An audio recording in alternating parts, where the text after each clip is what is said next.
They buried it in the fine print, page 1247 of an 1,850-page climate bill that nobody read.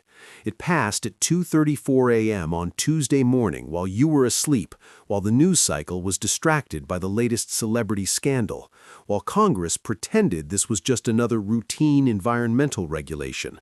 But it's not routine. It's the legal framework for the largest wealth transfer in American history. And it's not coming from some future dystopian government. It's already law. It was signed yesterday. If you woke up this morning, scrolled through the news and saw nothing about this, if your favorite financial channel didn't mention it, if your stockbroker didn't call you with a warning, stop right now. Stop. Breathe. Because what I'm about to show you is not conspiracy theory. It's not fear-mongering. It's not clickbait. It's buried in the Federal Register, published by the Department of Energy, and confirmed by 3 separate sources inside the precious metals industry who are terrified to go public. The Critical Minerals Strategic Reserve Authorization Act just gave the federal government the legal authority to inventory, regulate, and if necessary, requisition private holdings of strategic materials deemed essential to the energy transition. Translation: they can now seize your silver, they can seize your platinum, they can seize your palladium, and they can do it under the banner of saving the planet. In this emergency investigation, I'm going to walk you through the exact language in the bill that opens the door to confiscation. I'm going to show you the historical blueprint from 1933 that they're using word for word. I'm going to expose the inventory mechanism they're building right now to track who owns what. And I'm going to give you the 3-step action plan to protect your wealth before the knock on the door comes. This is not a drill. This is not a distant threat. The legal foundation was laid on December 10, 2025. The clock is ticking. This is the story of the Green Confiscation, and it started 48 hours ago. Let me read you the exact text. This is from Section 3, Subsection 14, Paragraph C of House Resolution 9847, signed into law on Tuesday at 4:15 p.m. Eastern Time. In the event of a declared national emergency pertaining to supply chain disruption of materials critical to renewable energy infrastructure, the Secretary of Energy, in coordination with the Department of Commerce, is hereby authorized to conduct mandatory reporting of privately held strategic reserves and, if deemed necessary for national security, to negotiate compensation-based acquisition of said materials. Did you catch that? Mandatory reporting, compensation-based acquisition, deemed necessary. Let me translate that from bureaucratic doublespeak into English. They can force you to tell them how much silver you own. They can decide that the solar panel factories need it more than you do, and they can pay you whatever they decide is fair compensation and take it. This is Executive Order 6102 reborn, wrapped in a green flag. For those of you who don't know the history, April 5, 1933, President Franklin Roosevelt signed Executive Order 6102. It made private ownership of gold illegal. Citizens were required to turn in their gold coins, bars, and certificates to the Federal Reserve in exchange for $20.67 per ounce. If you refused, you faced 10 years in prison and a $10,000 fine.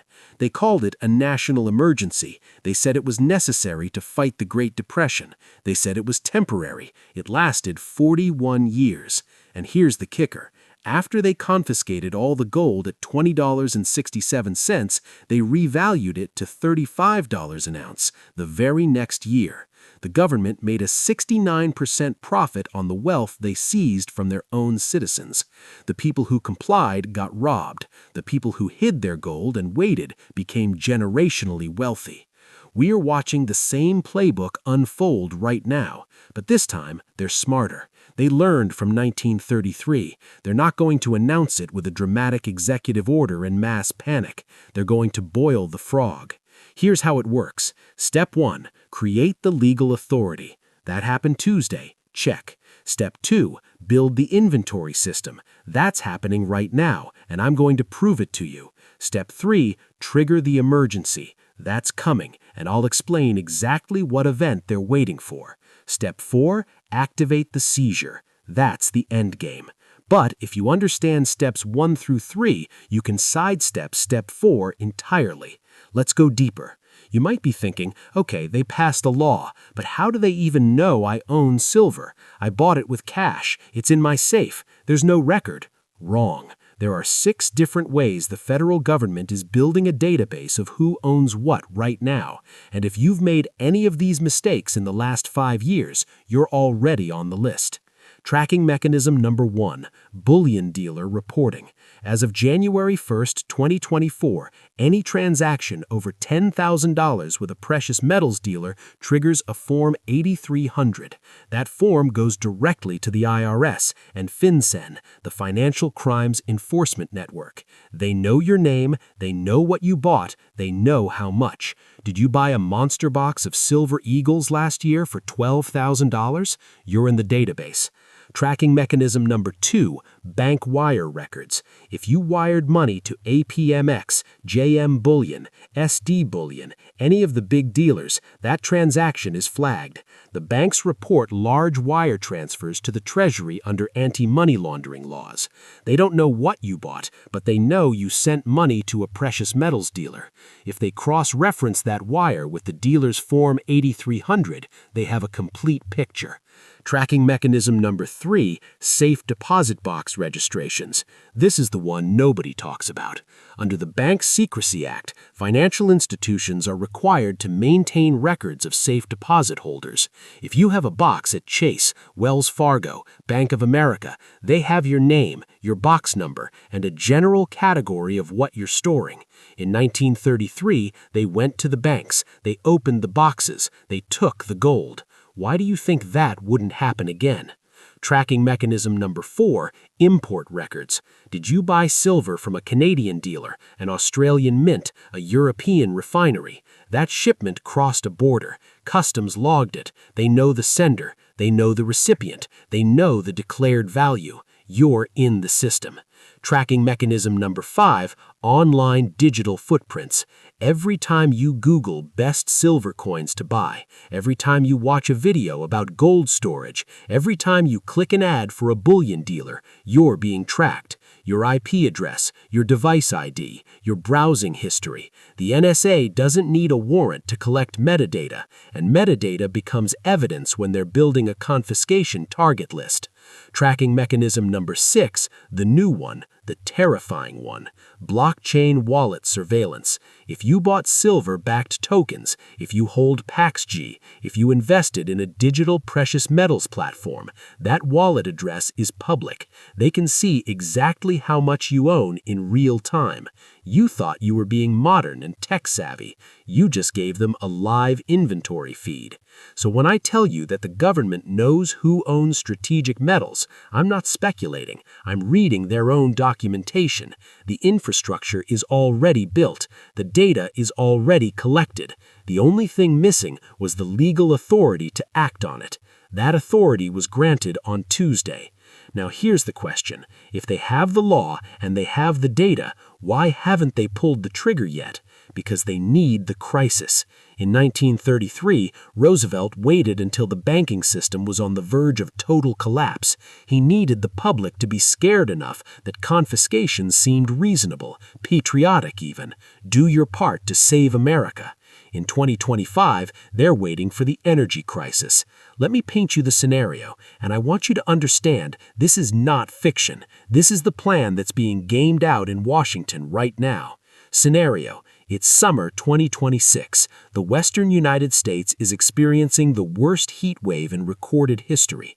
Energy demand is through the roof, but the solar farms that were supposed to save us are offline. Why? Because the silver supply chain collapsed. The solar panel manufacturers can't get enough silver paste. Production is halted. Rolling blackouts hit California, Arizona, Nevada. Hospitals go dark. The media blames climate change. Politicians blame fossil fuels. But behind the scenes, the Department of Energy issues a quiet report. The bottleneck is silver. We don't have enough to meet our renewable energy targets. Suddenly, a narrative alternative emerges. Selfish hoarders are sitting on stockpiles of silver, while Americans are dying in the heat. The green energy transition, the solution to climate change, is being held hostage by speculators. And then the president appears on television. My fellow Americans, we face a national emergency. Our clean energy future is at risk. I'm invoking the Critical Minerals Strategic Reserve Authorization Act. We're asking all citizens who possess silver, platinum, or palladium to voluntarily report their holdings. We will compensate you fairly. This is not confiscation. This is your patriotic duty. Voluntary at first, but then the penalties get announced. Failure to report, $50,000 fine. Failure to surrender when requested, 5 years in federal prison. How many people do you think will resist when the alternative is losing their house, their freedom, their reputation? This is the playbook. Create the crisis,